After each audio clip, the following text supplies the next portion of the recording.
అప్పుల బాధలు వెంటాడుతున్నాయా? అయితే 6 జేవిఆర్ వారి జాతిరత్నాలు ధరించండి. హాయ్, వెల్కమ్ టు మన టీవీ. మన టీవీ మన కోసం. చిన్న వయసులోనే రాజకీయంగా పదవులు దక్కించుకున్న వారు చాలా అరుదుగా ఉంటారు. అలాంటి వారిలో మాజీ మంత్రి విడుదల రజని కూడా ఒకరు. 32 సంవత్సరాలకి ఎమ్మెల్యే అయ్యారు. ఏకంగా ఆ రాష్ట్రానికి మంత్రి కూడా అయ్యారు. తెలుగుదేశం పార్టీ నుంచి జంప్ చేసిన కొద్ది రోజులకే అవకాశాలు చేజిక్కించుకున్నారు.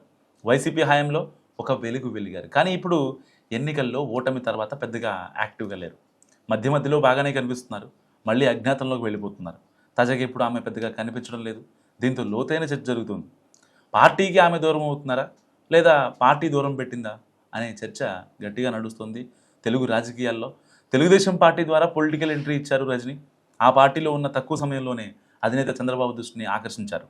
ఒక సమావేశంలో అయితే తాను చంద్రబాబు నాటిన మొక్కనని, ఆయన కట్టిన హైటెక్ సిటీలో ఉద్యోగం చేసి అక్కడి నుంచి అమెరికా వెళ్ళి ఈ స్థాయికి వచ్చానని చెప్పుకున్నారు.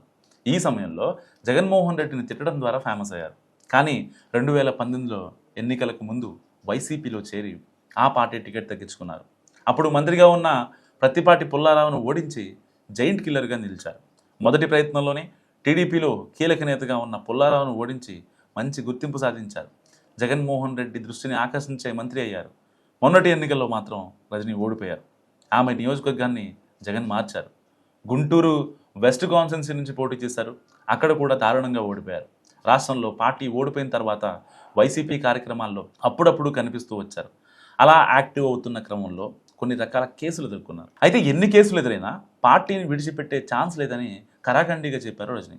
సో జగన్మోహన్ రెడ్డి కార్యక్రమాలకు హాజరవుతూ వచ్చినా ఇప్పుడు మాత్రం ఎక్కడా కనిపించట్లేదు. సో కూటమి ప్రభుత్వంపై గట్టిగానే కౌంటర్ ఇచ్చేవారు అప్పట్లో. అయితే ఇప్పుడు మరి ఎక్కడికి వెళ్ళిపోయారు అనే ఒక చర్చ తెలుగు రాష్ట్రాల్లో నడుస్తుంది.